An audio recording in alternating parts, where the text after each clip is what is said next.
Above the heroes, above the gods, above even Thanos, with a full gauntlet, there's a whole tier of beings that basically are the fabric of reality.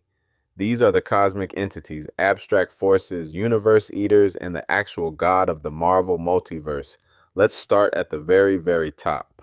This is it, the top of the entire ladder. The one above all is the supreme creator of the Marvel multiverse, essentially God, and no being anywhere outranks them. They're rarely shown and often depicted as a kindly figure, sometimes even drawn to look like Jack Kirby himself as a tribute. Their power isn't measured because it's simply absolute. Right below the one above all sits the Living Tribunal, the cosmic judge who maintains balance across every universe. He's got that iconic three-faced golden head representing equity, vengeance, and necessity, and all three must agree before he acts. Think of him as the multiverse's supreme court. His rulings are final, and even the Infinity Stones bow to his authority. Eternity is the living embodiment of time and the entire universe itself, literally, the cosmos given consciousness. He appears as a starry humanoid silhouette, like a walking galaxy in the shape of a man. When you talk to eternity, you're basically talking to existence itself, and he's one of the beings Thanos briefly became when he chased ultimate power. Infinity is eternity's female counterpart, embodying the boundless expanse of space just as he embodies time. Together, they represent the two great dimensions of reality. She's an abstract being who rarely interacts with mortals directly, but she stands as one of the most fundamental powers holding the universe together. Mistress Death is the personification of the end of all things, and famously the object of Thanos' twisted obsession. He wiped out half the universe just to impress her. She often appears as a cloaked, skeletal figure or a beautiful woman, and she's one of the oldest forces in existence, because where there's life, there's always death waiting. If death is the end of individual lives, Oblivion is the concept of nothingness and non-existence itself. He's the sibling and counterbalance to eternity, representing the void that would exist if reality simply ceased, cold, detached, and utterly vast. Oblivion embodies the emptiness that all things ultimately return to. Now we hit the big one everybody knows, Galactus, the devourer of worlds. Once a mortal named Galen who survived the previous universe, he's now a cosmic force who must consume entire planets to survive. He isn't evil so much as a necessary function of the cosmos, and he employs heralds like the Silver Surfer to find his next meal. The Beyonder came from beyond our reality, from a place called the Beyond Realm, and he's borderline omnipotent within our universe. He famously orchestrated secret wars, snatching heroes and villains to a planet to fight for his amusement.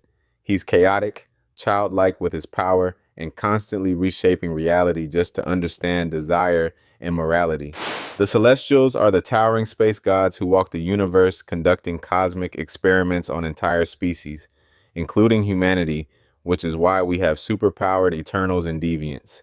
Standing thousands of feet tall in ornate armor, they judge worlds and can wipe out planets with a thought.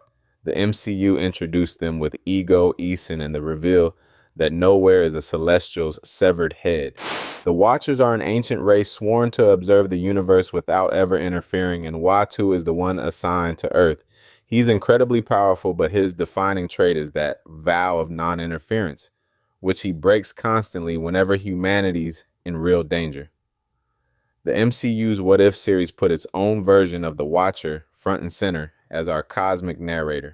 These two abstract entities represent the fundamental cosmic principles of order and chaos, the balancing forces of all existence. They often work through agents and were deeply involved in the Infinity Gauntlet saga. In modern comics, they even fuse with the In-Betweener to become a terrifying new threat called Logos. The In-Betweener is the embodiment of all dualities, life and death, good and evil, order and chaos. Created by Master Order and Lord Chaos, he exists to maintain the balance between opposites.